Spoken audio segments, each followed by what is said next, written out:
I'd like to make a statement.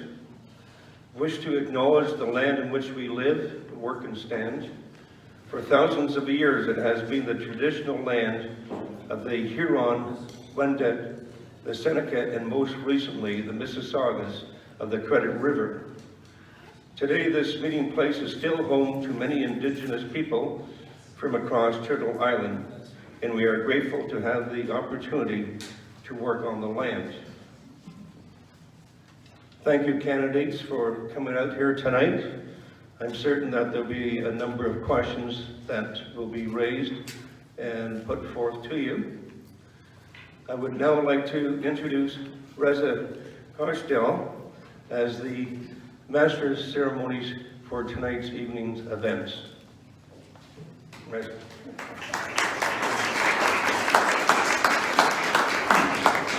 How's everybody doing tonight?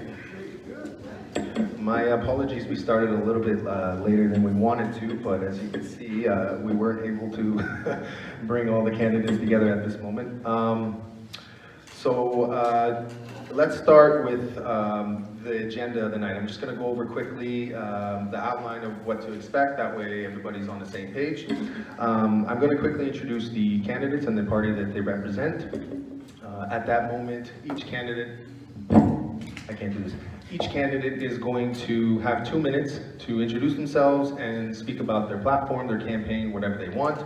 At that point, each one of the 3 community associations that help put this night together will ask one question that has been predetermined by our board, and we will present it to all the candidates. And the candidates have not had this question presented to them earlier, so they'll be hearing it for the first time. During that time, the 2 gentlemen over there will be organizing all the questions that you're submitting right now into different themes.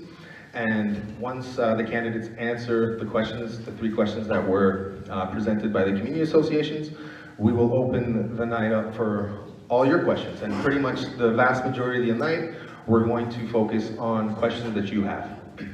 And you know, debates are not just important because we get to discuss ideas and policy, but it's what debates represent.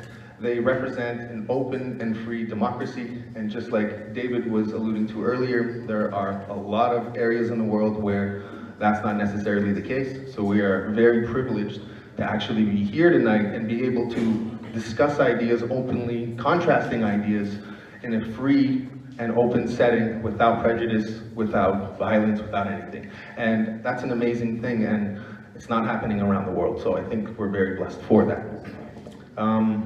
Without further ado, we will begin with the introductions. At the end over there is Felicia Samuel. She is the candidate for the NDP.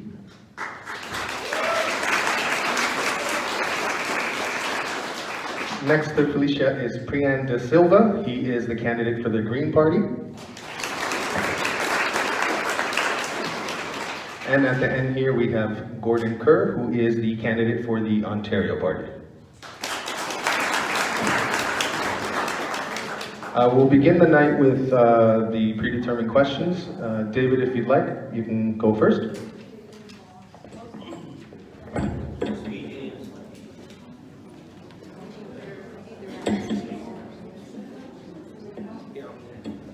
I believe you were going to do your 2-minute introduction before I ask the question. Forgot about the introduction. There's the microphone.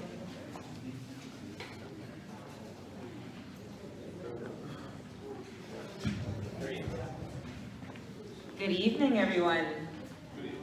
Thank you. It's so good to see you all. My name is Felicia Samuel, and I am the Ontario NDP candidate, and I am so excited to be here with you all again. When I was with you in 2018, I remember you all being a great crowd, very friendly. It was my first debate, so I was quite nervous, but you all made it pretty pain-free, and I've never forgotten, so thank you for that. I am excited about our platform. We've lived through 4 years of, almost 4 years now of conservative leadership, and we lived through a pandemic, and thankfully we are all here today. Unfortunately, not everyone was able to make it. And as we move out of the pandemic, we need to look at what kind of future we want. And I am proud to run the Ontario NDP because we are prioritizing public services. So everything that was stretched during the pandemic, like healthcare, like public education, like transportation, which we know is a challenge in our riding. These are all things that we are looking to invest in, and investments are long overdue. And so I am hoping that we can choose a leader that will really prioritize these things and make sure we get change in Scarborough. So I've had the privilege of meeting many of you. I've been to your doors the last time and this time. I've been at this since last summer. What I could do, given the pandemic, we weren't able to actually knock doors. And then once we were able to in the fall, I was out there. In the winter, we stopped again due to Omicron.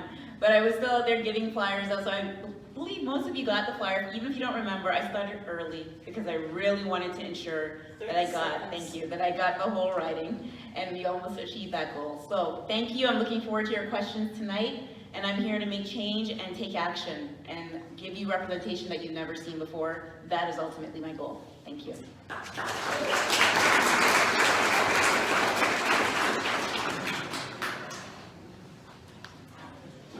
Good evening, everybody. Thank you for coming out and being engaged in the civic process. As Reza had mentioned, this is a very important part of our democratic system.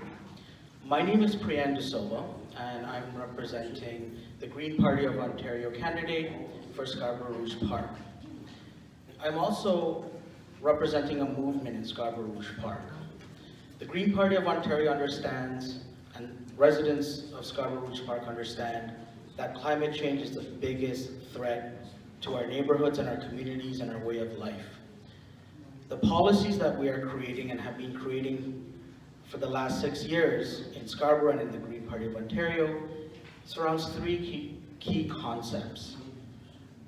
It's about connected communities, connected communities, a caring society, and a new climate economy. And a lot of the policies that hopefully I can express today is going to be based around those three pieces.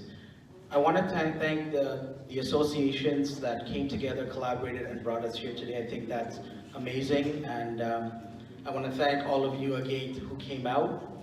My name is Priyan De Silva, and again running for the Green Party of Ontario in Scarborough Rouge Park. Join our movement. Thank you.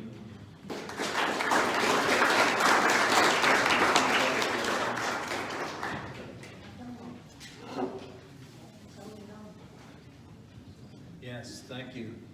Thank you. It's a privilege to be here, and my name is Gordon Kerr, and I'm a candidate for the Ontario Party. That is a new party that has been formed. Many of you maybe have not heard of it, but it's been formed because we believe the three legacy parties are not doing the job. They're all the same, and it's so bad that it's forced me to run. I would thank the associations, Reza, for putting this on and inviting us. It's fitting that we meet in a legion, an institution that is respected and honored, that respects and honors our military personnel who have fought for freedoms for our nation. It is such an important time in our history as these same very freedoms today are under attack. There's a war with our families, between the government and the parents. We're fighting for our children. The Ontario Party believes that the parents should be the primary educators and choose what is best for the child's development. We will stand up against the destructive ideologies being forced upon our children and support curriculums that will equip our children to succeed in their future. Sorry, dear? 30 seconds. 30 seconds, right. Let's get right to it. I think the elephant in the room is fiscal responsibility. The legacy parties are spending, spending, spending, whereas we believe in balanced budget to be most responsible fiscal policy. We're not promising to buy your vote. We're saying balance the budget. Let's do things that make sense. Let's get this province back. Thank you.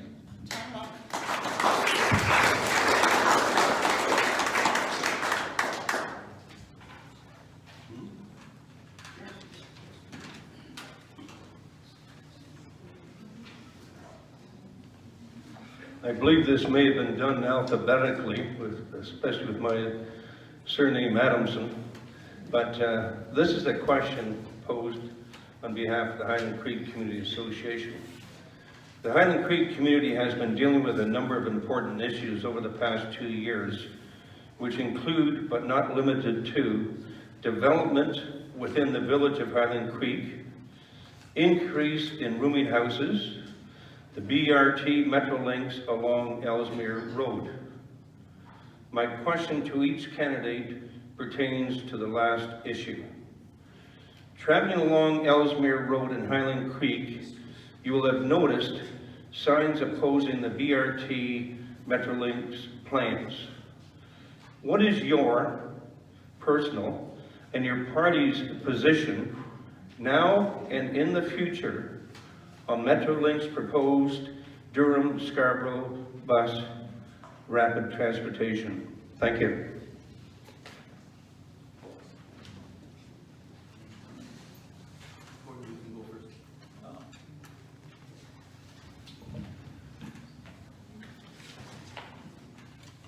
We have heard talk of Scarborough Transit for years and years and years. I've ridden into the city many, many times. The GO train is not bad. It serves Rouge Park fairly well. It's usually full by the time it gets here from the east, but it does the job. We need something. It seems that if you take the subway, you can pick up the subway, and then when you get to Yonge Street, you wait and wait and wait. You can't get a subway going south. Transit is a huge issue here. I know you people have lived with it for many, many years. I thought it was underway. I thought it was being built. I thought it was being done. That was the promises that the Conservative Party had made. I'm surprised to hear that it is still not underway and is still up in the air. So what would our party do? Our party is a common sense. My background is engineering, construction. It's a common sense party. If it's required, if it's feasible, then we go ahead and then we build it. But I don't like the way the other parties will make promises just at the time when it's election time to spend all the money, but it never seems to get fulfilled. Thank you.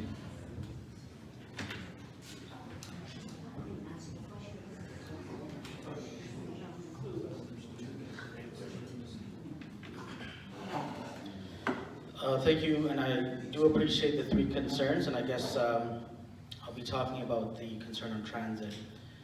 So the Green Party of Ontario's platform measures greenhouse gas emissions, and transportation in Ontario is at 60 megatons of greenhouse gas emissions at the moment. And we'd like to reduce that because I think it'll ensure that Scarborough Rouge Park has cleaner air and ensure that we have the issue of equity also resolved through this process. So the Green Party of Ontario wishes to ensure that everybody has access to clean, reliable, affordable, public means of transportation. And there is a process to get to that point. At this stage, we are ensuring that we introduce the removal of fossil fuel vehicles off the road as much as possible by introducing a $10,000 incentive for electric vehicles and a $1,000 incentive for electric access and mobility transportation such as e-bikes and other methods. Ultimately, the goal will be to push towards public means of transit, which includes buses and bus lanes, so that individuals can utilize public transit to get to the means, to get to where they need to get to. And this is an equity issue because all of us will be getting older in this. 30 seconds. Thank you. We will all be getting older, and we understand that that shouldn't stop us from getting to places. And if we have the reliable transit, the clean, reliable transit for our communities, we will get to where we need to get to. Thank you.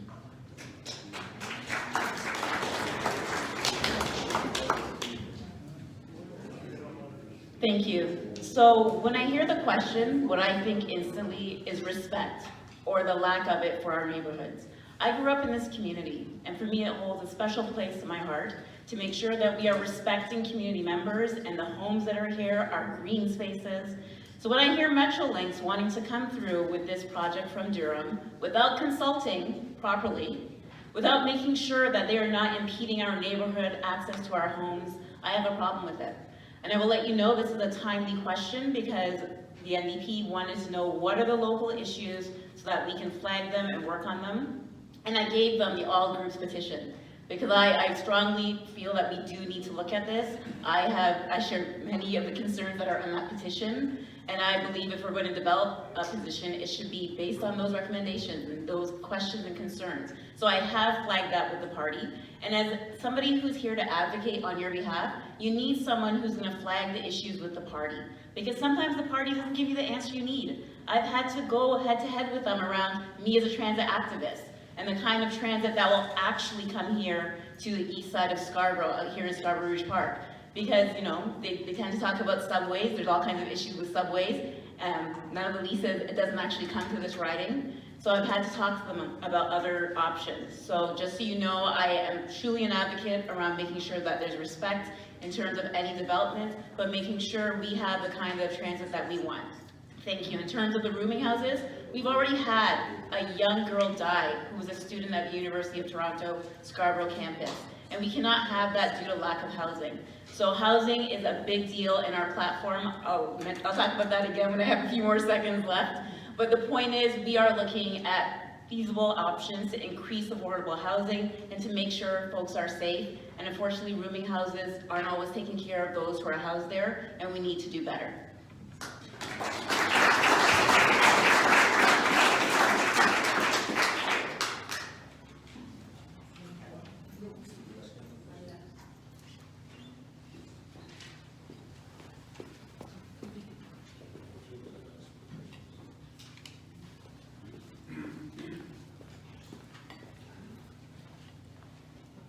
Hi everyone, I'm Kathy Rowe, President of the Centennial Community Recreation Association in this very community. My question centers on the Tony Stacey Center, which is one of the causes that we really champion in our community here. The Tony Stacey Center for Veterans Care is in financial trouble. It was recently announced by the Ontario PC Party that the $40 million could be made available to bring this building up to code for 2025.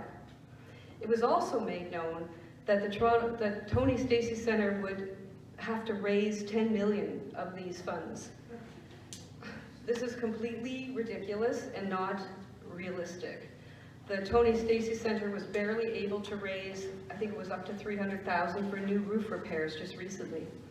What will your party do to upgrade this unique care facility in our Centennial community? Thank you.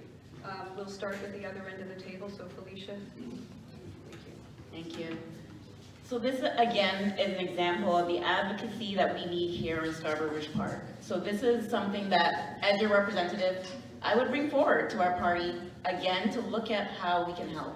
Because at the end of the day, when it comes to respecting our veterans, respecting those who came before us, we need to be mindful that we are looking at those past contributions and looking at how we can respect and show and honor these folks moving forward. So for this particular situation, to preserve the center, I would say it's something that comes to our leadership and look at various options to support the community and look at how, you know, community and government can work together, because we do that. It is possible for community and government to work together. That's when government works the best, in my opinion. So together to look at our options and how we could raise funds and make things happen, it's very much a possibility, and I would be happy to advocate for you, to work with you, and to champion that project alongside you.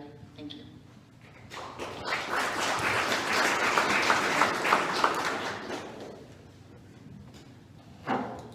Thank you for that question from your association. It's quite embarrassing how we treat our seniors and people with lived experience today and the places that they need in our platform as a caring society. the funding needed for the redevelopment of these spaces to ensure that they get what they need, whether that's renewable energy, to ensure the cost of the center continues to succeed and provide for the communities there. And these fundings are tied into the greenhouse gas emissions that we are proposing. There is an emission tax, $15 per ton at the moment, and these funds are to be used for community spaces. A lot of these things include ensuring that our seniors are taken care of, that they have the spaces, but also the support workers and the access to their healthcare services through this process. It's at a point where the current system is not ensuring individuals with lived experiences have the end-of-life care that they need. The social issues that come with being a senior has been overlooked, and the Green Party of Ontario is ensuring that there is financial backing so that as we age, that we can live healthy, that we can go to the spaces we want, and we will fund these spaces. Thank you.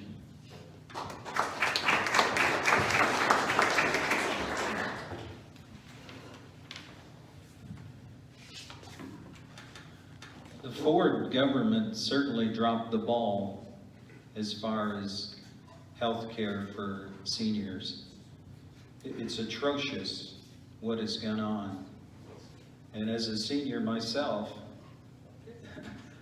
I certainly want to see it changed.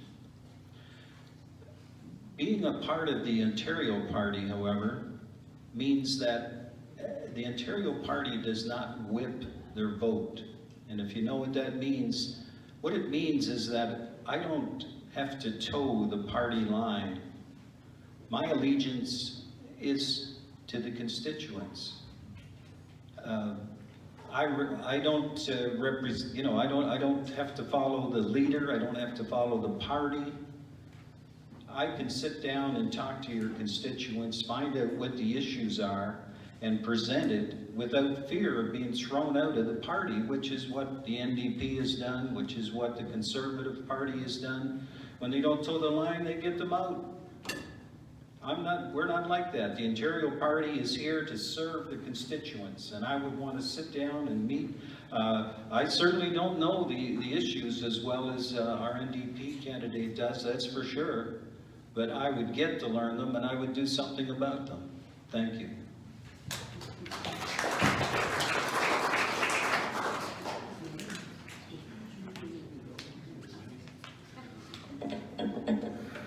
This question is from the West Rouge Community Association. Across the province, the stories of inadequate care in our long-term care facilities were sadly far too common.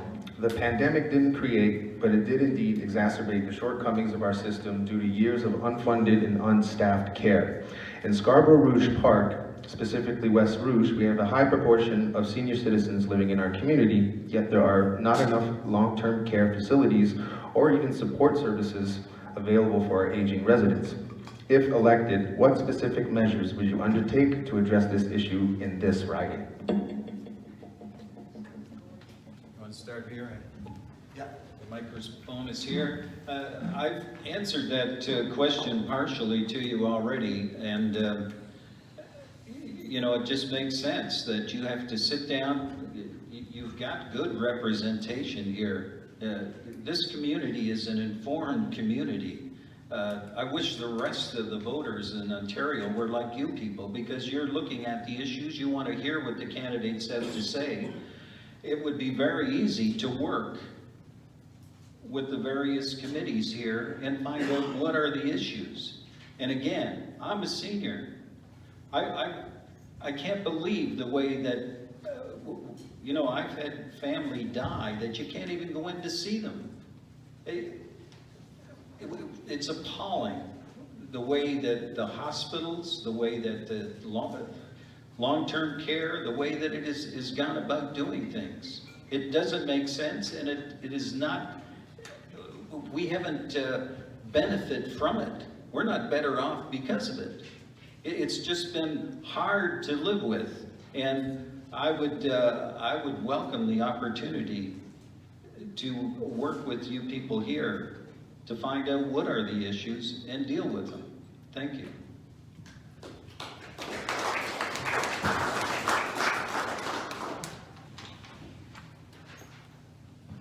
Sorry.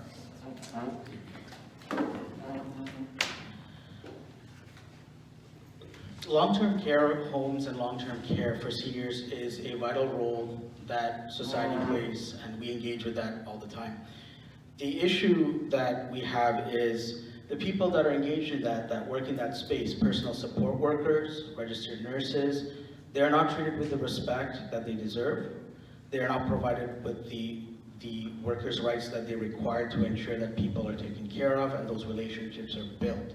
This is part of a caring community. Long-term care homes have been privatized.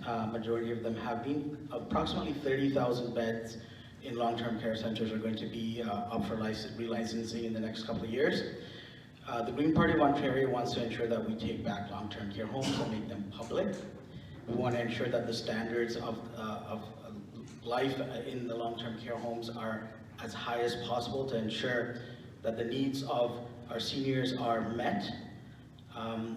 And on a personal note, I just had to put a family member into that space, and knowing the system itself and how hard it is for individuals to see them and be a part of their lives during this pandemic, it can happen. That is not how we are as a society have to take care of our elders. So the Green Party does have quite a strong position on ensuring personal support workers, registered nurses, and long-term care homes are made public, and the individuals there, thank you, are paid their fair wage to ensure prosperity for our seniors. Thank you.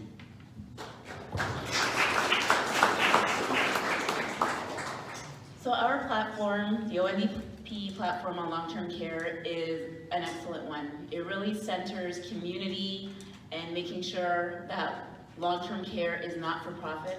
But most of all, it looks at building a community instead of an institution that we've been used to for all this time. And we saw how these private institutions are run. We saw how elders were lost. And I think one of the things that broke my heart the most during the pandemic was hearing someone say their grandmother just wanted a cup of hot water before she passed, and she didn't even get that. And for me, that is atrocious. We need to make sure that we are building long-term care that takes care of people, where you can send your elders and know they will be safe. Their final days will be happy. And we don't have that situation right now. We need to get the profit out of care. We need to make sure that we are building spaces that are safe. We need to make sure that our PSWs are getting paid appropriately. I know a PSW at Ultimate Care Community Care, I was with Tua, and she said when she first started there, the wage was a good one. And over time, it has not kept up with inflation, and sadly, it's not as good a job as it used to be. And we saw the results. All of us saw it during the pandemic. So our party is focused on making sure that we raise the standard, we raise the expectation, the workers are treated fairly so that they're happy to come to work, and they're not having to work several other jobs in order to provide for food on their table or to keep a roof over their heads. So if we can overhaul the system and make it safe and respect the workers there, again, you'll see a difference, and I'm happy to help our party make that happen.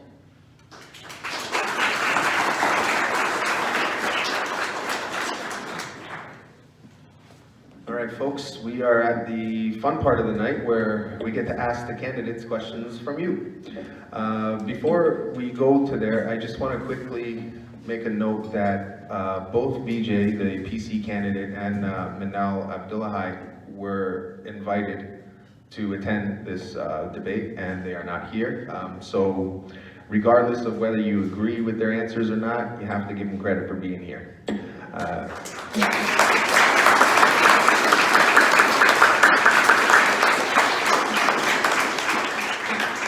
And with that said, we're going to do the fun stuff. May I ask a question?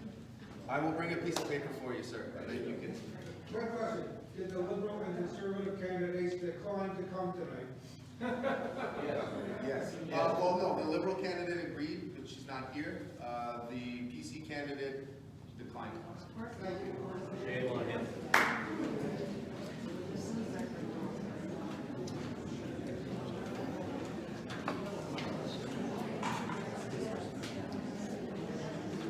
Okay, I'm going to start the questions from the floor with this question here in front of me from one of our folks in the audience, and the topic is transit, transportation, transit. For years, all of the candidates from each party have pointed to Scarborough subway extension as something positive for our riding. The extension is a fallacy and has been used to pander to residents for cheap political points. Why aren't candidates pushing for the extension of Eglinton LRT to UTSC instead, when this would be a much greater benefit for our community? Maybe we could start with Priyan this time.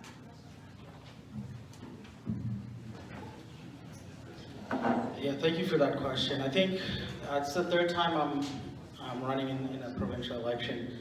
So I've been asked this question every single time, and I don't see any change in how they utilize, how these promises are even put forward anymore. So the Green Party of Ontario is all about climate change. And ensuring that we have a future where we can still have access to the mobility needs for the people. Scarborough Rouge Park is changing, and they have the propensity to change their minds in terms of transit.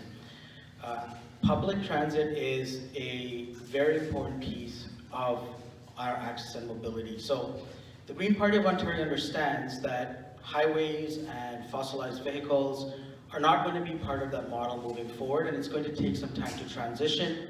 The quicker we can remove greenhouse gas emissions from those spaces, the better we're going to be in the long run. So there are a couple of different policy pieces that the Green Party has in terms of this. The main piece is electrifying as much transit as possible, as quickly as possible. So I mentioned about the incentive for electric vehicles and other types of mobility, but also ensuring that we upgrade our bus system right now until we can make sure that people are able to get affordable, cheap, zero-emission transit, public means of transit to get to where they need to be. But transit is also not just an equity issue, it ties into a lot of other things such as employment, such as things you do in your own community. And we're also trying to push forward for 15-minute communities, which means you can access the things you need within 15 minutes of where you live, whether that's biking, walking, or public transit. Thank you.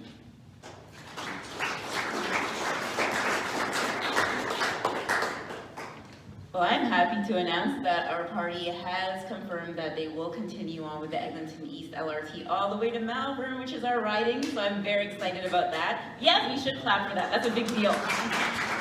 And I am a transit activist. I have been, for the past 5 years, advocating for LRT that comes here to the east side of Scarborough.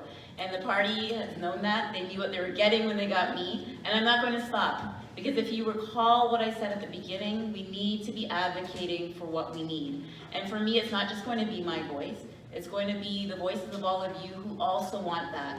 Because at the end of the day, numbers matter. Parties care about votes, they care about the money that comes with them, per vote subsidy and all of that. And we need to leverage that better in Scarborough. And so that means all of us showing up to ask and demand what we need and what we want. And so I am good to promote that and push that, and I've been doing it on my own with the others who have been really concerned about rapid transit here, especially in the north of Scarborough. But should I be elected, you choose me this time around, I will have you there at my side with me, and we will push to get the transit we want. But just know that the ONDP has already made the commitment to those projects.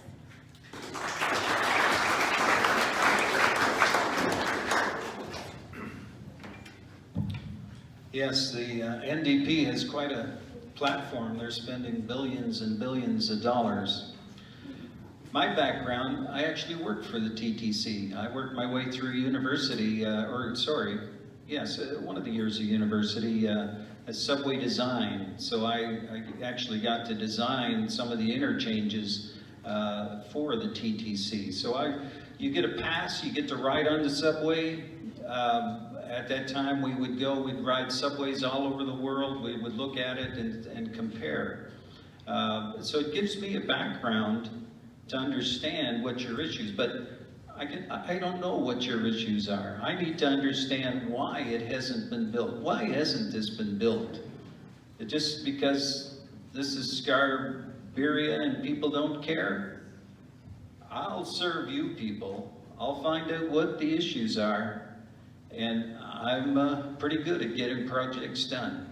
Thank you.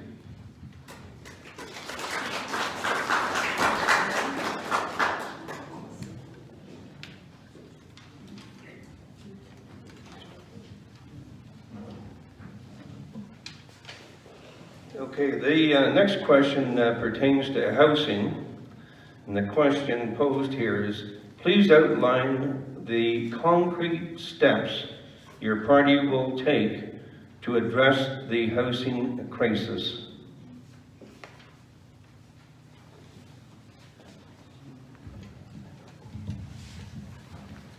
Yes, let me carry on.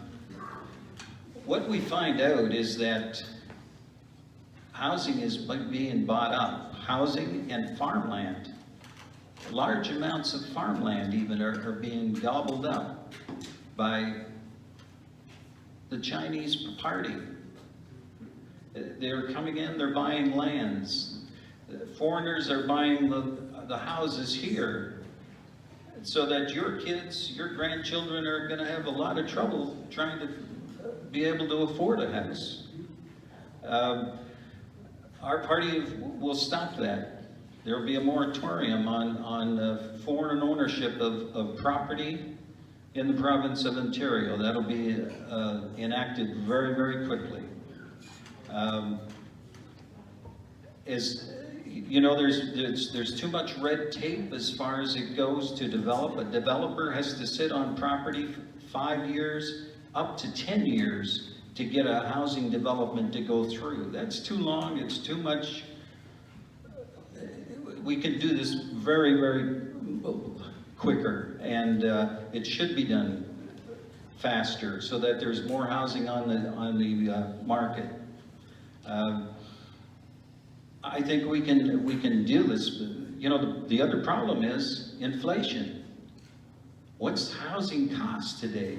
You know, when we spend all the money, we just go spend money, inflation goes wild. We're in a wild inflation period. Houses have gone up, well, you all know, incredibly.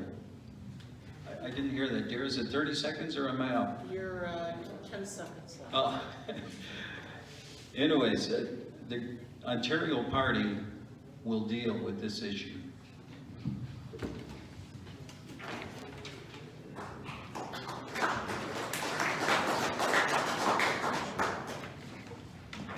Thank you. I need to start with a point of personal privilege, please, before I found your opening comments offensive. You're not going to blame a Chinese, quote-unquote, party for the issues we're having in housing. I don't work.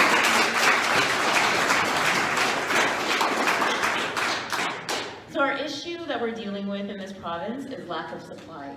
And so our party is looking at how we increase supply, because that is the most concrete way to ensure that we have housing. And when you're increasing supply, you also have to make sure that you are respecting protected lands. And we've seen this current government want to pave over greenland and our green belt and take over green fertile land that we need. And especially here in the Rouge, when I think about our lovely trees, our beautiful beach area, we've got to be mindful that we are respecting our community. So our party is looking at increasing affordable housing, making sure we're looking at different types of housing, just to increase that supply. And that is a commitment that is firm, that I'm hearing other parties are bringing to the table. But we know with the previous government, we didn't see this happen. And now we have the crisis that we're in. Yes, inflation's an issue. Yes, we have other issues at play in terms of why the market is the way that it is. But the underlying issue is making sure that we are increasing supply and making sure that we are looking at alternative means of safe, affordable housing for folks. And our party is committed to building those. And already right away, 250,000 is what we're looking at. That's our starting number. And we are going to increase from there because housing is a right. And unfortunately, too many folks are unhoused, and that's not how we treat citizens. And I would like to think that since the pandemic, we've realized that we need to look out for one another, and our party is doing just that with our housing platform.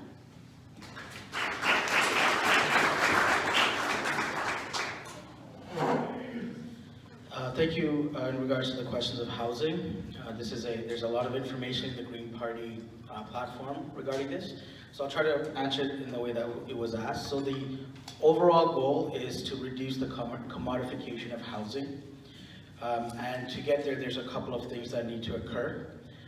In the immediate policy space, it will be tasked for by the Green Party of Ontario to push forward to stop sprawl and to ensure that we are building higher rather than further out, specifically to the Green Belt and specifically in the Rouge here.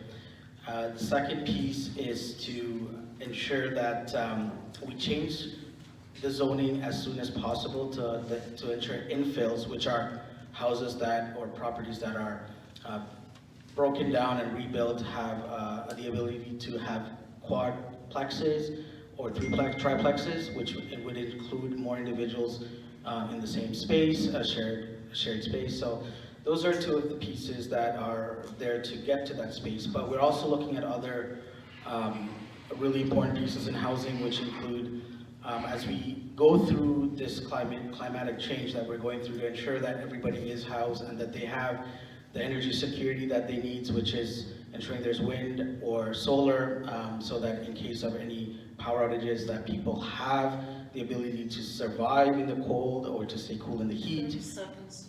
Thank you. And also making sure the 15-minute communities occur as well, so that the zoning ensures that we are able to go get what we need within our immediate community.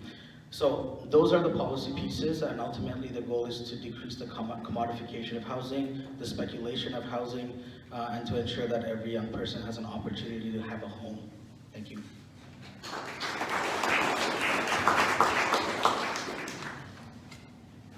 This next question is regarding small business. In the last few years, the current government has destroyed many small businesses.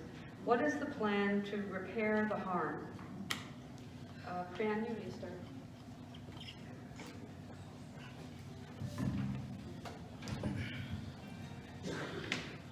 Thank you so much. Small businesses. So by the year 2050, the renewable energy sector, the renewable new climate economy is estimated to be $8 trillion, that's with a T, which ensures that we have, if you are able to vote for the Green Party, we're pushing towards ensuring that we get as many people involved in that new climate economy as possible. So businesses that are currently utilizing old fossil fuel methods to ensure that we build equity, we are trying to transition that so businesses have the capacity to move over to renewables so that they can invest more in their own businesses. And of course, small businesses start with young people as well, and we really want to ensure that we put people through the trade space where that money will be. So we're ensuring that 60,000 young people who are going through post-secondary education have funding to go in through the trades so that they themselves can build that equity and build those small businesses.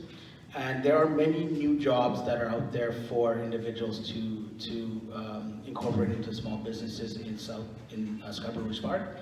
So we are open to the idea of working together with small businesses to reduce greenhouse gas emissions, or providing them with the funding they require to reduce those greenhouse gas emissions. Thank you.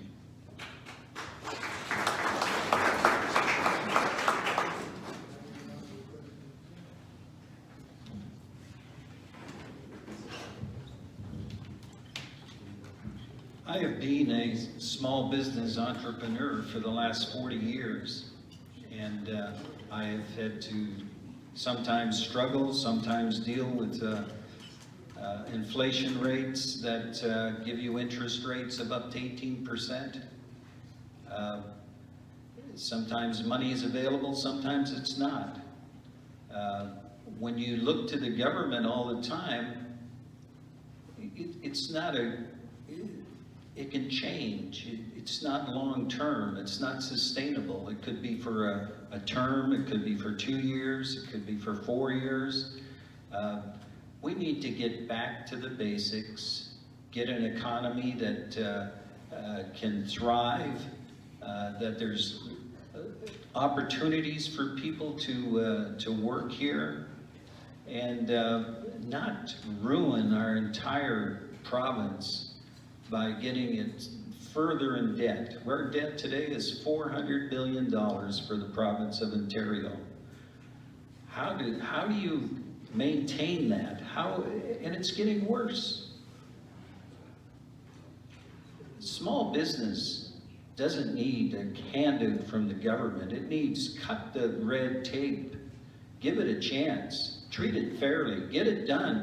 Don't take 10 years to approve a housing development. 30 seconds. It's to think that we have to look to the government for everything that we do. The handout here is ridiculous. That's not the province I know. That's not where I grew up. And I don't think it's where you want to go, your children or your grandchildren want to go either. Thank you.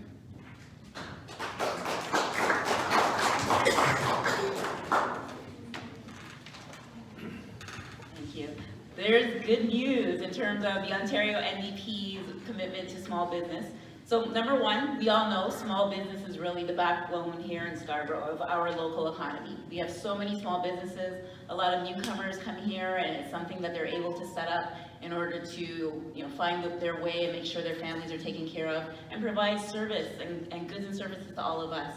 So the Ontario NDP recognized what happened to small businesses during the pandemic especially, and as such we've made a commitment to making sure we are supporting small businesses. And in terms of what's happening immediately, there are going to be 2 different grants given to small businesses in order to get them running, to get them back up on their feet. Because unfortunately, this government prioritized the big box stores. So we saw they were allowed to stay open during the pandemic and sell whatever, and the poor small businesses were forced to close. There were so many ways that could have been done differently. But we find ourselves here because this government makes all kinds of unfortunate choices, and I'm being nice. And so the NDP wants to make sure that we are investing in small businesses moving forward, making sure that they have a viable chance, and protecting the small businesses that came before. So if we look at what happened, this is outside of our riding, but it's still important, what's happening in terms of development out in Oakwood area. So Little Jamaica, we're seeing a lot of small businesses because of the development that's happening there. They're having to shut down, they can't make it. So our party is looking at how we support those businesses and how we ensure their longevity. And we look at places like Scarborough where there will be future development. We need to make sure to protect them too. And on a final note, it's very personal to me because my grandparents in Barbados, they had a small business. It was a rum shop, but they sold all kinds of stuff. And that really helped to take care of our family and helped to move us forward. So I am always here for small businesses and making sure I'm fighting for you as well.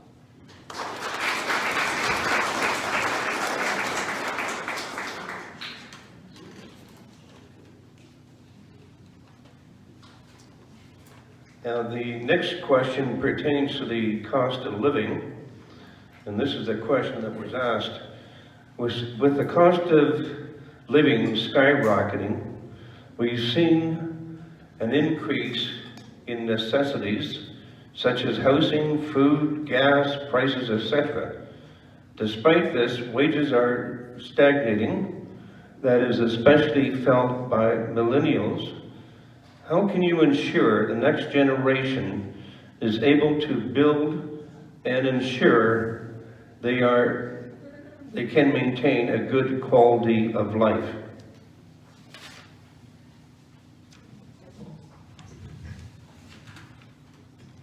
So we need to make sure that workers are respected, and that seems to be the common theme of everything I'm saying to you all. It comes down to respect. And we're seeing the rise in the gig economy where a lot of youth are coming out of school or they're still in school and they're trying to pay for their education. And some unfortunately have to put their own roof over their head.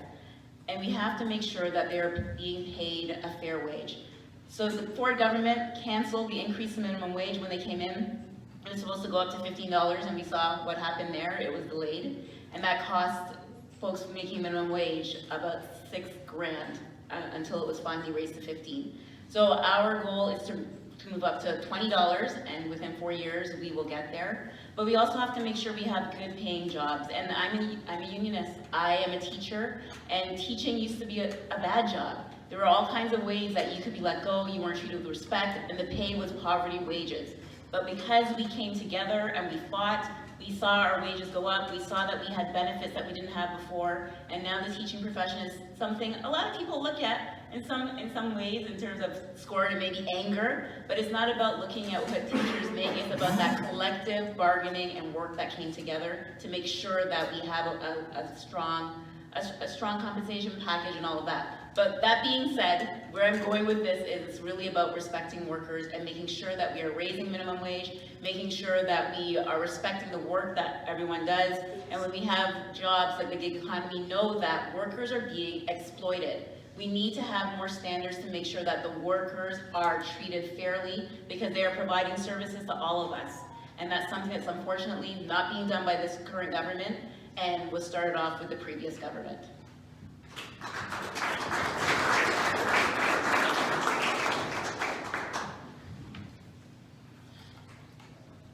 So thank you for that question.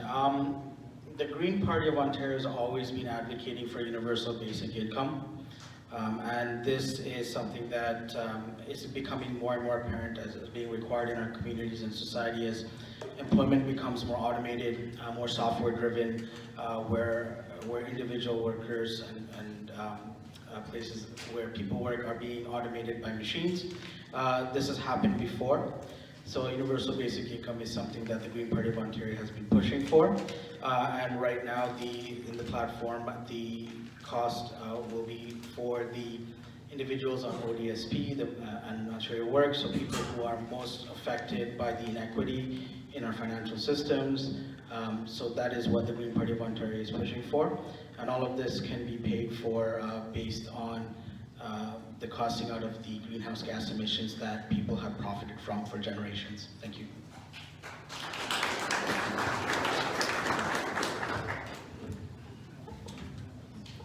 I hope we get a chance to really talk about the greenhouse gas emissions, because I've been involved in that all of my life. I've sold carbon credits to the tune of $1 million.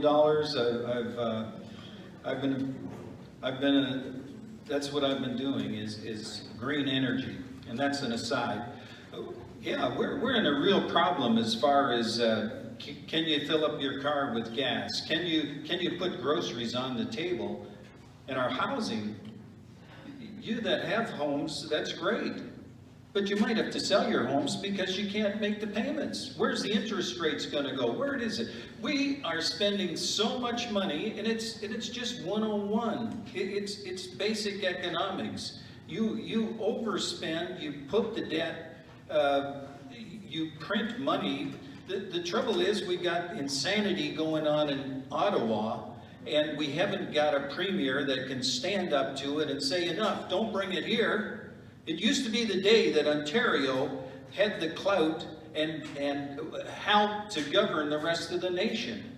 You know, we've got 1/3 of the population, and we used to have a lot of clout to be able to say, this is what we should be doing. That's not what we're doing today. Today, we're in trouble. We need to get a hold of our economy. We need to get a hold of the inflation. We hear, and the other parties that aren't here, they're just spending away. We'll just throw money at it. 30 seconds. It's not going to be the answer. If we're going to throw money at it, we're going to someday come to a crash, and then where are your children? The question was, what about our children? What about our grandchildren? I've got 3 children, 9 grandchildren. It's a mess. It's so bad that being in business, I decided to run, to represent you. I would love to represent, hear what you've got, and make a difference. Thank you.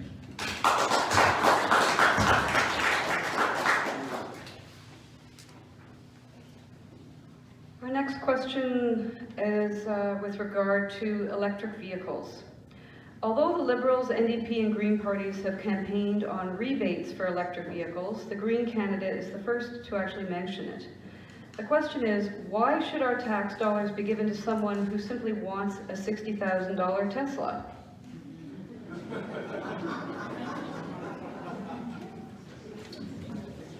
Hey.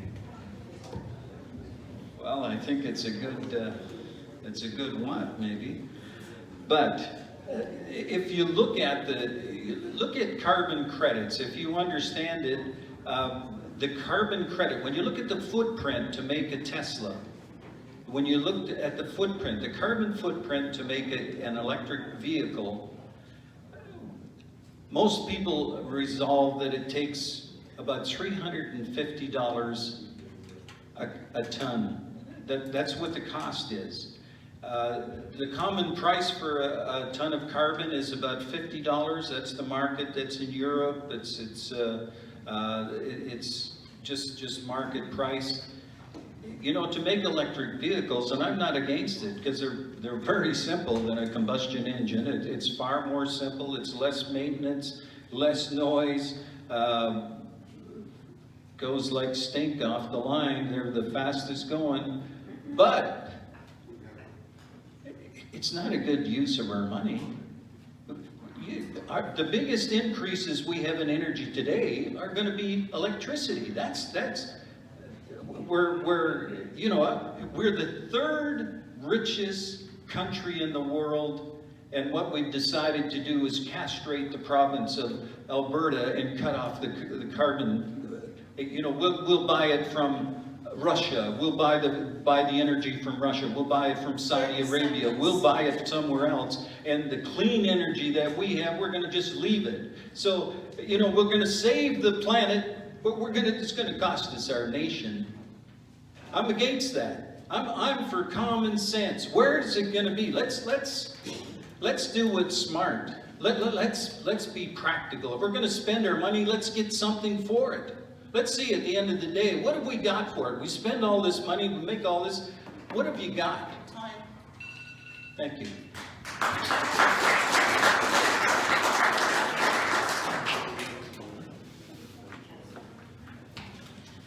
Thank you for the question on electric vehicles.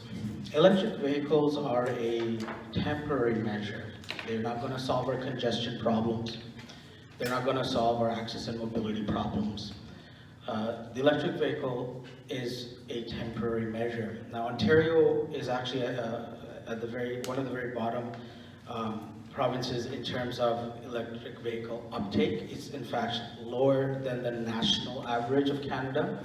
And this is due to the fact that the subsidies that were available were taken away by the province of Ontario. And recently, there will be another federal subsidy that will be presented, which would bring up the availability for individuals to get an electric vehicle. But again, it is a temporary measure. One of the reasons that electric vehicles can be utilized now is that there's a way that we are able to do a two-way energy power transfer, so individuals who do not have renewable energy in their homes in times of climate emergencies can start utilizing this process. It's been in development for a while, so it's going to really help individuals during our storms, like our blizzard that we had in the winter. So there are different options available, but ultimately it is electrified public means of transportation. That is what the Green Party of Ontario policy is working towards. Thank you.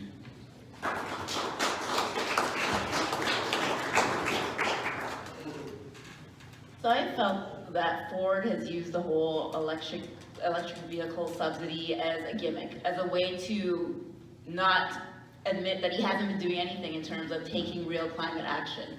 And so for me to talk about electric vehicles, that's such a small part of the bigger picture. And when we look at our climate action plan, we are talking about getting to net zero by 2050. How do we do that? We're trying to retrofit buildings. We're trying to make sure we're investing in our public transit system so that we have more rapid transit and better options so that people want to take it. These are the kinds of things that we need to be talking about, not just a subsidy for a vehicle that maybe rich people can afford. It's much bigger than that. And as we go into this election, we really need to look at how Doug Ford has been manipulating us through the airwaves, because he gets a lot of press, a lot of free airtime, and what he's putting out there is a lot of nonsense. And so when we're looking at what we need moving forward, we need to do the retrofitting. We need to make sure that we are reducing waste, which we're getting much better at, and the electric vehicles are a part of that, because our planet can't sustain using natural gas. It cannot. So all of these are important measures, but we need to look at them as a whole, and don't let anyone distract us with one little thing to hide the fact that they're not doing anything at all. And this election is really going to be about what you want your future to be. And so while that question is appreciated in terms of us seeing how Ford is trying to manipulate the situation, let's keep our eye on the prize, and that is saving our planet. And the electric vehicle component is such a small part of that.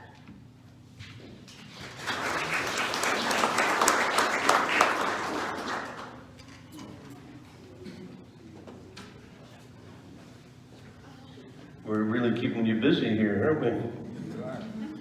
Okay, this one pertains to, pardon me, healthcare. During the pandemic, police, firefighters, paramedics, and personal support workers received pay raises. However, due to Bill 124, nurses had a pay freeze.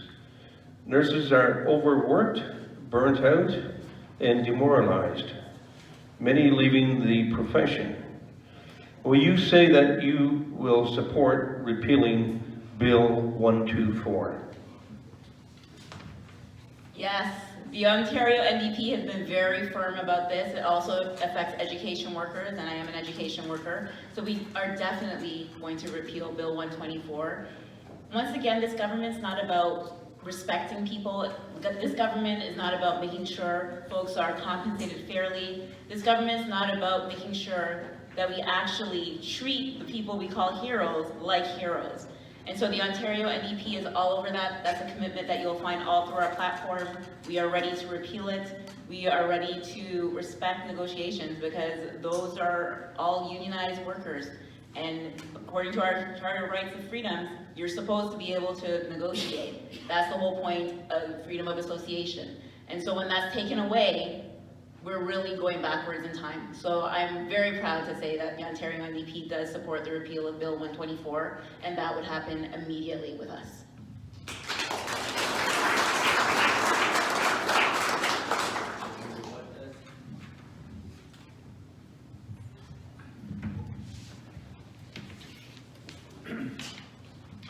Yes, the saddest thing for me about this pandemic that we've gone through is that you think the government would increase the more nurses, more doctors, more staff. You would think that by the time the pandemic's over, we'd be in great shape because we would have spent the money in that area. That's not what has taken place. The Ford government has somehow spent all the money, but what have we got? We do have, how many have quit? How many were fired? How many were told, even if you have, you test positive, come on in because we're so short-staffed. It's just nonsense the way that they've been instructed. We happen to have a large supply of N95 masks. And when this pandemic started, we knew a doctor in Hamilton, a good friend, and she just said, we don't have masks. We don't have the supply. So here you are, you haven't increased the number of people to meet the demand. You don't clothe them properly. They don't have the right PPE. We were able to send cases and cases of the N95 masks to this one hospital in Hamilton, and then actually I have relations in New York City, and they had the same situation. Somehow, our federal people sent all our supplies to China. I'm sorry to use China. I was referring to the Republic of China, not Chinese people. So, like it or lump it, as far as I'm concerned. Time's up. I guess I better quit. Thanks.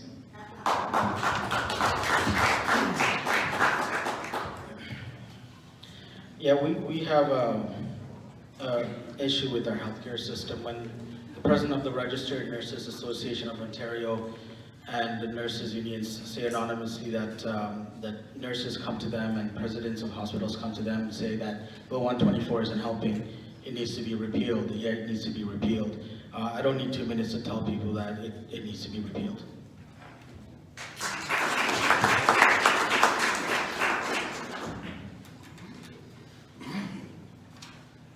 Okay, this question pertains to the online sports betting in Ontario. What is your party's policy toward online sports betting apps, which are now allowed to operate in our province and are normalizing gambling for minds who are exposed to the advertising everywhere? Would your party commit to reversing this approval for these companies to operate in Ontario? What is your stance on that? Could we start with Pre?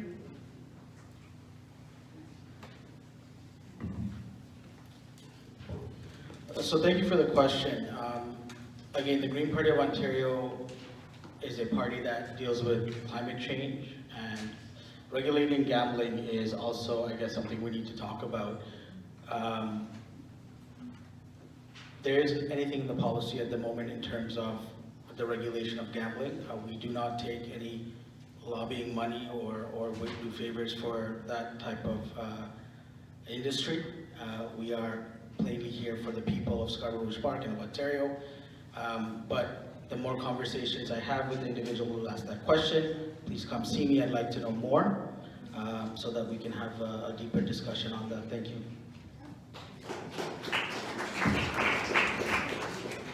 Thank you. Like my Green Party colleague here, I think I would need to have a similar conversation. What I would say is, in terms of gambling, that is for many people an addiction, and for our party, we are really looking at making sure folks have support for addiction issues. But in terms of that specific question about the online gambling, I think I'd have to get back to you on that one. So please, whoever asked that question, connect with me and I will get you an answer for that one for sure. Thank you.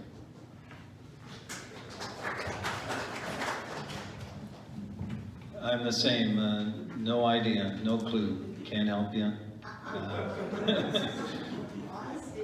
Yeah, well.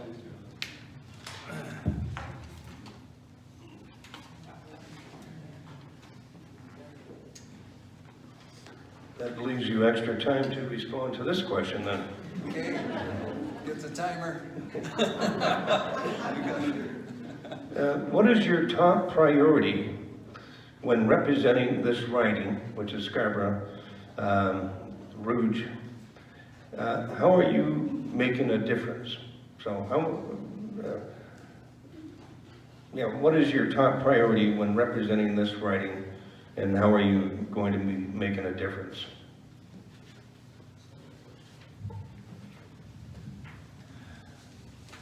I started out my married life living in Scarborough, and I think I've heard ever since, I don't know when, that's a lot of years ago, just in case you didn't quite get my age, but I've heard of Scarborough being forgotten, and yet go into the marina at Scarborough Bluffs, and it's fantastic. I know it's not here, but you know, you do have the largest urban park in all of Canada. The Toronto Zoo is, I don't know if you noticed or you can see, but I brought my tie that's got elephants and lions and everything on. I was hoping to be asked a question about the zoo. What could I do for Scarborough? I love outdoors. I was raised on a farm, and yet I don't want to live on a farm today, I'll tell you. All I could do is listen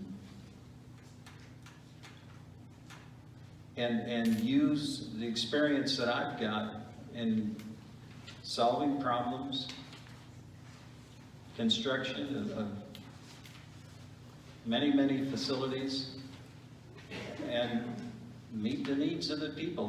That's our job. Our job, again, is not the party. We're not obligated to the party. They can't whip our vote. We don't have to toe the party line. My only job would be to serve you people. And I think that'd be a lot of fun. Thanks.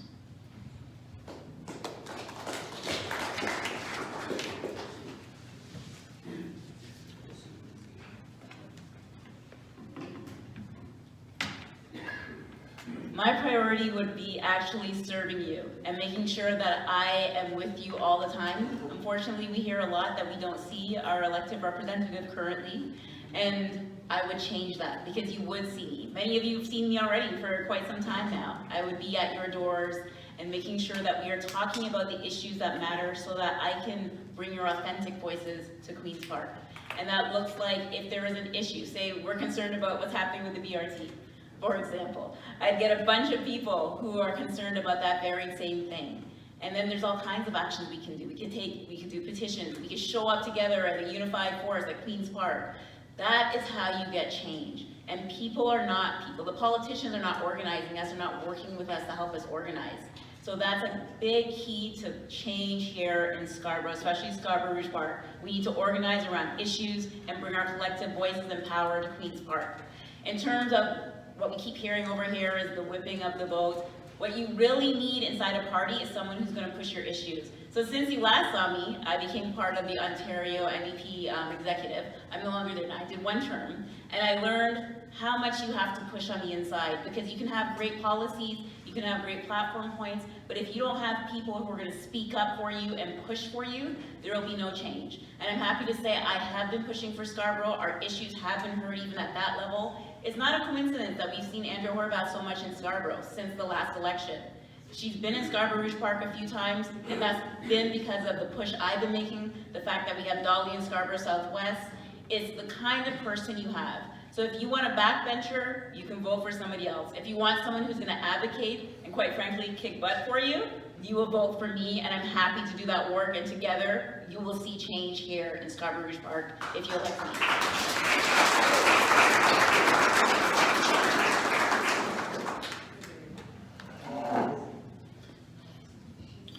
So thank you again for hosting us here. This campaign isn't about one candidate. It isn't about me. This is about Scarborough Rouge Park and the people in Scarborough Rouge Park. This campaign is about how climate change has affected us and will affect us in the future. This campaign is about the oppressive systems that we've been under in Scarborough Rouge Park for decades. This campaign is about mobilizing our communities, our neighborhoods, to become resilient. This campaign is about making policy that actually works for us, through us, and of course by us.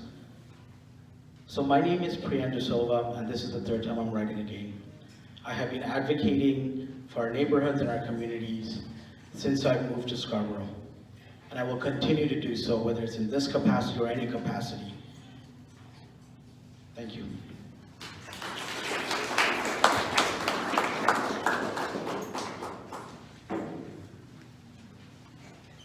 This question asks a little bit about you yourselves, the candidates.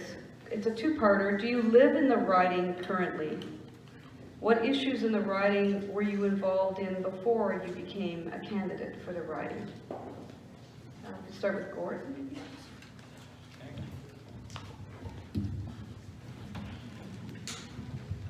I live next door in Pickering, Claremont area, so I do not live in this area. I certainly passed through it.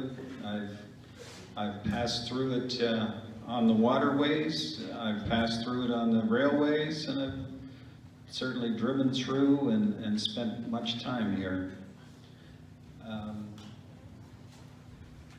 Dear, I'm a bit of a blank. That question, what was the rest? Where do we live? What? Can somebody help me on that? Anyways. Taking a break. Do you live in the riding, and what issues did you work on in the riding prior to running as a candidate? Okay, thank you, Reza. I have not worked on any issues here in the riding. I have swam in your water out there. You've got some issues. You've got issues. You know, the climate change, it's very important, but what about all the raw sewage that's dumped into your lake right here? You know, Toronto dumped a billion liters of raw sewage, one incident. What about all the salt that goes into the lake? Where's the municipalities cover that up because, that keeps everybody safe, but it's going into the lakes. Lake Simcoe has increased the salt concentration 5 times since 1970. All the water from the lakes comes in and ends up here in Lake Ontario. We've got some real issues to deal with. And climate change is important, but if you love your country, you want to have something to pass on, there's other issues that are demanding right today as well. Thank you.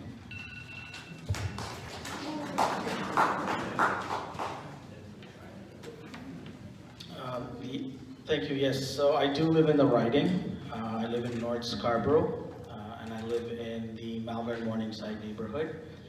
And I've lived there for quite a number of years, and I now have a family up there as well. The things that I personally have worked on before being a candidate, there are numerous things within Scarborough, but also within North York and at larger scales. This included poverty reduction within the city. This included housing as a human right and policies surrounding that.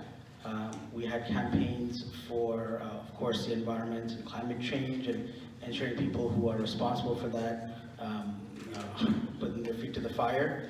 I'm consistently in contact with our city council as well as the federal MPPs within our community groups. A lot of them I can't name names as it would be a conflict of interest. So I've been doing a lot of community development work since 2016 in Scarborough, and previous to that doing a lot of community work in North York as well. Thank you. So I live very close, I'm 15 minutes away. I live in Scarborough Agincourt, but I grew up here in Scarborough, so my mom was able to get our first house in Malvern. So we lived in Malvern to start, and then later we moved all over the place. I can run in any riding in Scarborough except Scarborough Centre. I never lived there, but I lived in every riding. Later on we ended up living in the Meadowvale, along Meadowvale, so I know the riding very well. I taught here, I taught at Emily Carr Public School, which is in the riding, so shaping the minds of our youth and developing their extended French program, I did that. In terms of community work, I've done transit action here, I've done civic engagement. When I was a teenager, I taught kids how to skate, learn to skate at Malvern Rec Center. So from the time I was younger, I've been in this community helping us to grow and move forward. And if you want more detail, you can always check out my social media and you can see exactly what I've been doing. I've documented quite a bit of it there. So I'm very committed to this riding. I know the riding, this riding is near and dear to me because it's where we got our first start in terms of having our first family home. And I'm here to fight for you because there's not enough, in my opinion, that's changed since I was younger, and I'm ready to take us to the next level, to move us forward, especially as we come out of this pandemic. I am here for you, and you will never see me go anywhere should you elect me. Thank you.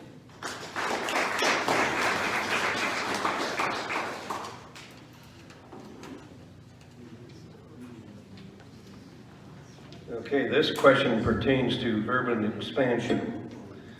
How would you balance the need to maintain fertile farmland against the need for urban housing and development? That's something that will take advocacy, because unfortunately we see with our capitalist system, it's about build, build, build, make money, and it's not necessarily about protecting green spaces. So I already mentioned at the top of this debate that I would be all for protecting our lands here in Scarborough Rouge Park, and I would be a very loud voice in collaboration with our other elected officials here in Scarborough Rouge to make sure we are protecting our spaces here in Scarborough Rouge.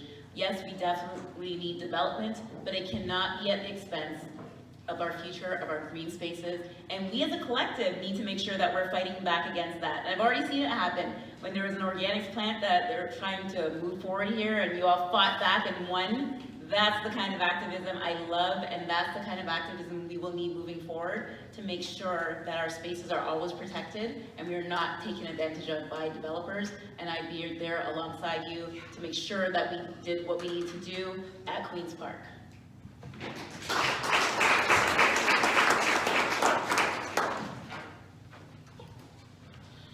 So I think this question is really interesting because there's two pieces in there. We're talking about the fertile lands, which is our breadbasket here in Ontario, the green belt, and also tying it into housing and how we're going to figure out urban sprawl. So first and foremost, our food security, farmers first of all are very important to our food systems, and we need to ensure that we incorporate that within our green space in Scarborough Rouge Park. We have a lot of beautiful green spaces that can accommodate a much higher yield of food to ensure that we bring back and sequester carbon into the soil. Secondly, in terms of housing, we had mentioned earlier about infill housing, which we provide more housing units in the same space to ensure that we build stronger and more resilient communities.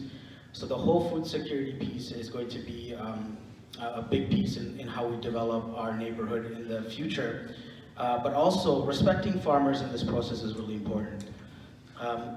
The green belt and the green space in Ontario originally were forests, and these forests were the reason why they are so fertile.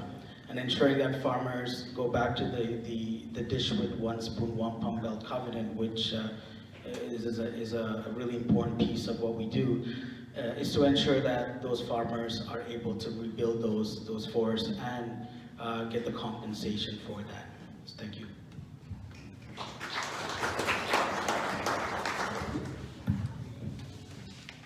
It's nice to be really enthusiastic on all that we can do, but in this case, it's not really in our capacity to do much about this. This is a municipal. This is a region of Durham. If they heard that there's candidates for Ontario's thinking that they're going to turn around and change all the zoning bylaws, do all this type of thing, that's a municipal issue. That's not in our purview, and it's not something that we can do. So we can look from the outside, we can promote, we certainly, we need to really look and spend our resources wisely. But no, I'm not going to jump on another municipality's or another government's authority. So, thank you.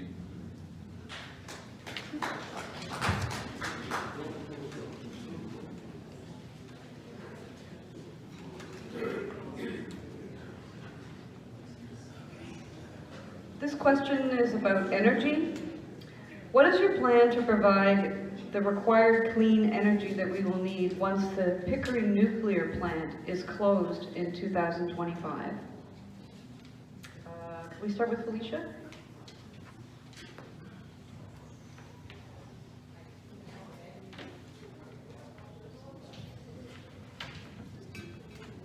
So this is something that is pretty much still a work in progress. We're still finalizing around this issue. But there really needs to be consultation about the best way to move forward. And we can't necessarily rush that decision. We have to make sure that we're looking at all of our options and choosing the best one that will give us what we need, will provide the stable energy that we need, but also respect our environment. And we are looking at ways to do that. And we're looking at a lot of solar energy, we're looking at retrofitting buildings. That's a big thing in our platform in terms of how we conserve energy and how we look at new ways of providing energy. So that's something that's in consultation, but it's something that's going to be developed in consultation with experts to make sure that we are choosing the best way forward and meeting our climate goals, our net zero goals for 2050.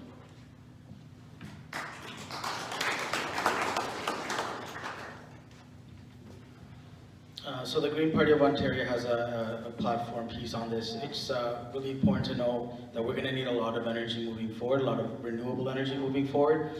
So the plan is to triple the capacity to get renewable energy, solar and wind by 2028, and then double it again by 2030. The bigger issue that we're going to face is the storage capacity. So we're going to have to ensure that we double that by 2026 and again double that again by 2030. So the renewable energy and the data for that is we were going to need about 75,000 kilowatt of energy from just through wind, just to ensure that we're able to continue to to ensure that our society has the energy requirements needed for public transit and for heating of houses. And that's, it's going to be a great opportunity for us to be part of that new climate economy. So that's the goal. Thank you.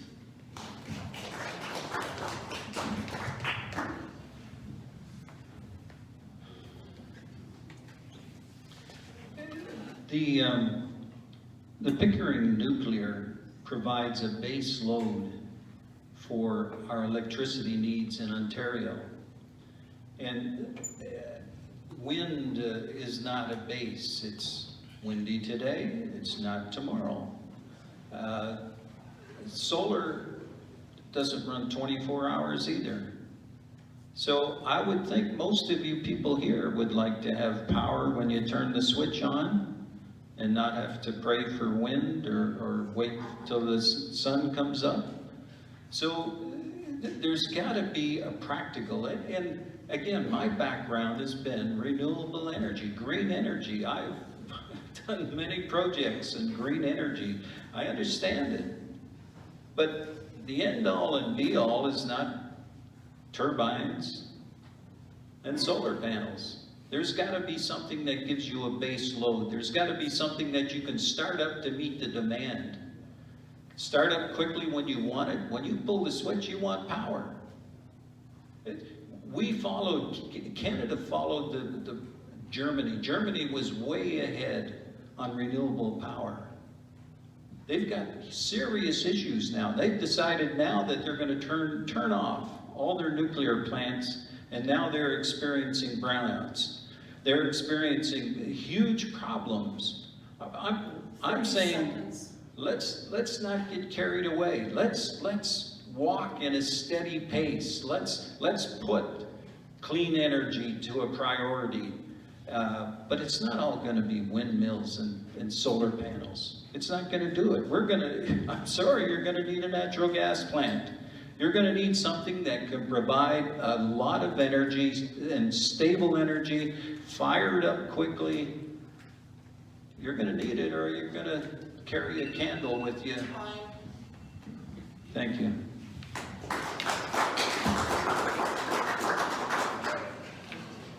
This is our last question from the floor this evening, as we've started to run out of time.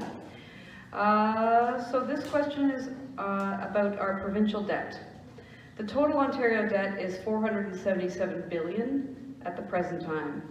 What, if any, action is being taken on the issue, or what will you do with this issue? We can start with Gord.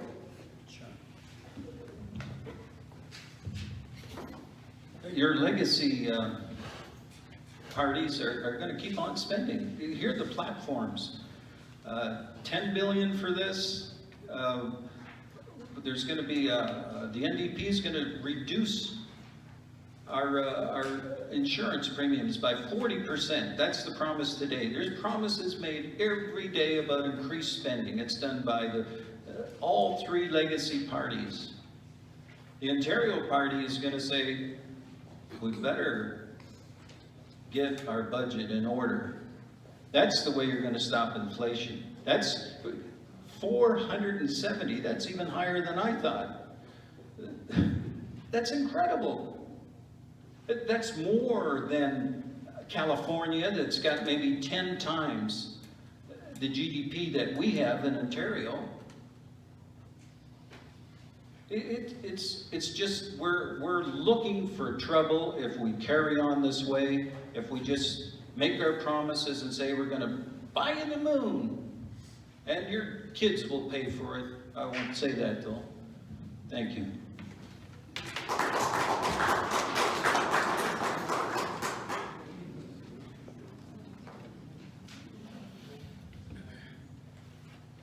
Yeah, so the Green Party of Ontario understands that there needs to be massive investments to ensure that our species survives climate change. I'm not sure what the cost otherwise will be, other than us not being around. But one of the really important pieces about debt is that the Green Party of Ontario understands that we need to invest in people, right? And the return of investment on that is far greater than investing in capitalistic markets. So that is why it is very important that the Green Party of Ontario uses the 3 pillars, which is connected communities, a caring society, and the new climate economy. Those investments will pay back the return of investments for us, for our future generations, to ensure that we survive as a species within some sort of normalcy. Thank you. So we're hearing a lot about the legacy parties, but just to remind folks, the NDP has not been in power since 1995. And we've seen the other 2 parties not invest in our public services year after year, decade after decade. And what happened when COVID hit? Things fell apart. So yes, there will need to be some spending to fix what wasn't fixed for decades, and to make sure that we are improving upon past gains that we've made. And so we're going to be responsible in how we do that. I think there's that myth that NDP just spends money like water, and that is not the case. The NDP, we were one of the first, we were the first last time to repay our loan after our election was over. We do know how to manage money. It is a different party. We are here to make sure that we are investing in people and making sure folks are taken care of, but being mindful of how we spend that money.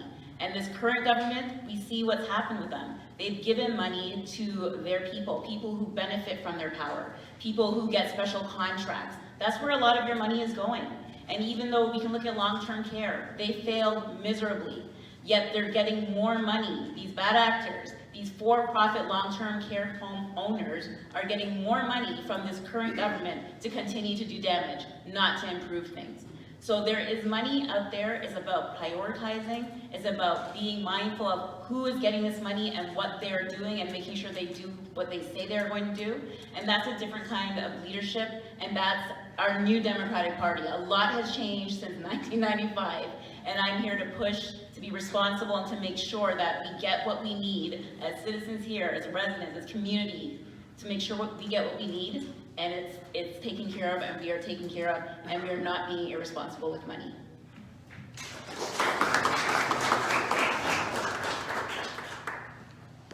Okay, this concludes our question portion of the evening. Yes, ma'am. Yes. A very important question was asked by a gentleman in the back before we started all this I had my question the first one, I gave it to you. And the question was, were the other 2 parties invited, and what was their response? Oh, I already answered. They're conspicuous by their absence, and therefore we have no idea what they represent in their parties. Yeah, that's Were correct. they invited? Yeah, absolutely, yes. And what was their response? VJ declined. The Liberal candidate Manal did agree that she would be here tonight. I don't know why she So the declined. Liberals just didn't turn up, and Apparently. the Conservatives declined. So we have no idea what. So we thank the people who did turn up, so that we know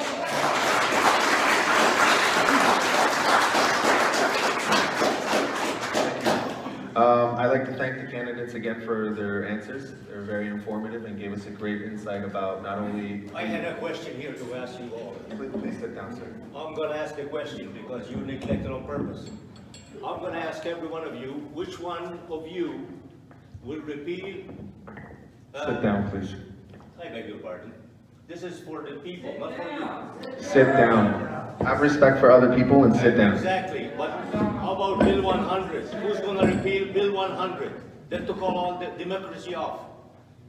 Bill 100 to call your democracy off you, and nobody answered that question.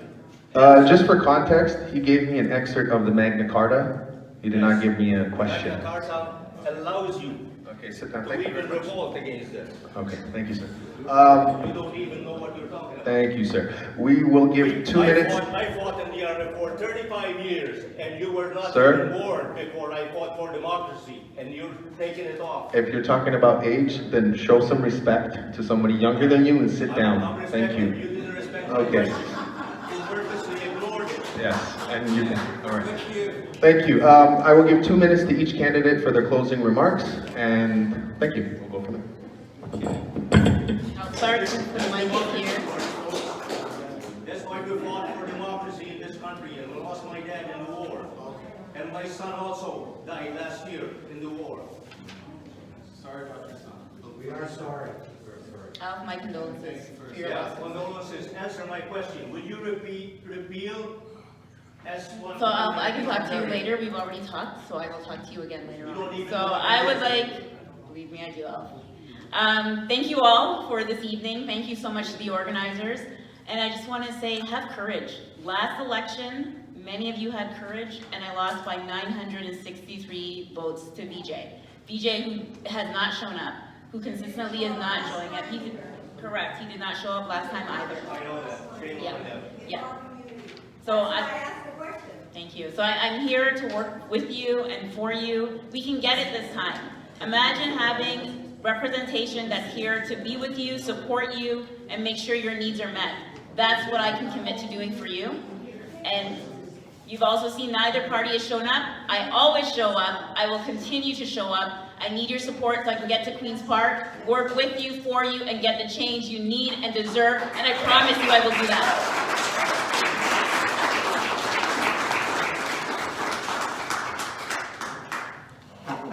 Thank you very much for hosting this event. And for those, please check out the CCRA newsletter in May. Some really cool articles in there. So first of all, we don't use, Green Party of Ontario, especially in Scarborough Rouge Park, we don't use social psychology, behavioral psychology. We try to talk to you so we can connect with you one-on-one to ensure that we do have this movement going. We don't work on your emotions either. A lot of political parties and entities in the previous elections have asked you to vote out of fear. And that is disenfranchisement, and Scarborough Rouge Park doesn't deserve that, and honestly, that's an insult. So, if you want to vote for green, vote for green. Thank you.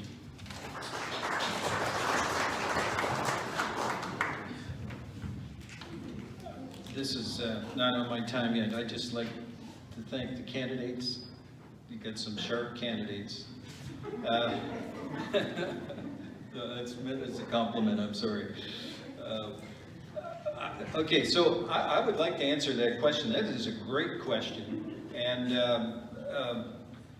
you know, I'm so upset because of what went on when the truckers went to Ottawa. You know, our voices are censored. We're completely silenced. Truckers, doctors, nurses, government workers, and Ontarians have been threatened to the point of being thrown in jail, freezing their bank accounts, losing their jobs, and even losing their licensing to work with. What country is this that you're living in? Are you aware this is what's going on? Bill 100, what this gentleman is talking about, is what was passed about 2 weeks ago. And what it says is that the government now, whenever you're inconvenient to the government, has the ability to put you in lock and key. There's no more guilty, or I'm sorry, innocent until proven guilty. They just lock you up. It doesn't matter whether you're innocent or guilty. We're finding now with the truckers, they're winning. It just came down this week. It's not, you know, the mainstream media doesn't cover it. But what has happened, the truckers have won and said it was a legal demonstration. It's not in the news, you don't hear of it.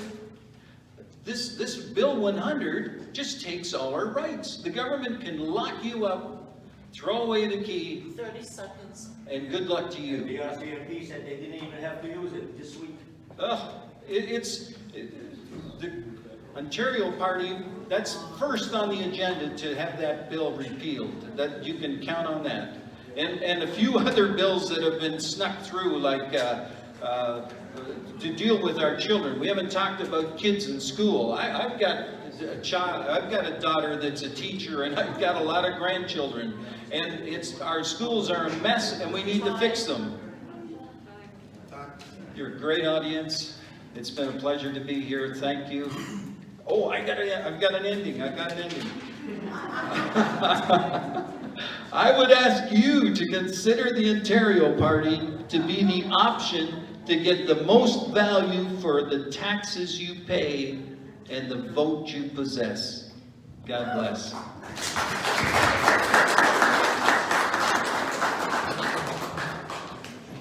Sorry, Karen.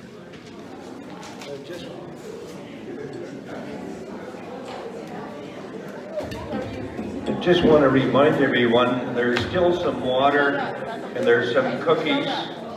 If you want to stay around, perhaps the candidates may wish to speak with you, answer any questions. Thanks for visiting Royal Canadian Legion Branch 258. It was a pleasure having you here tonight.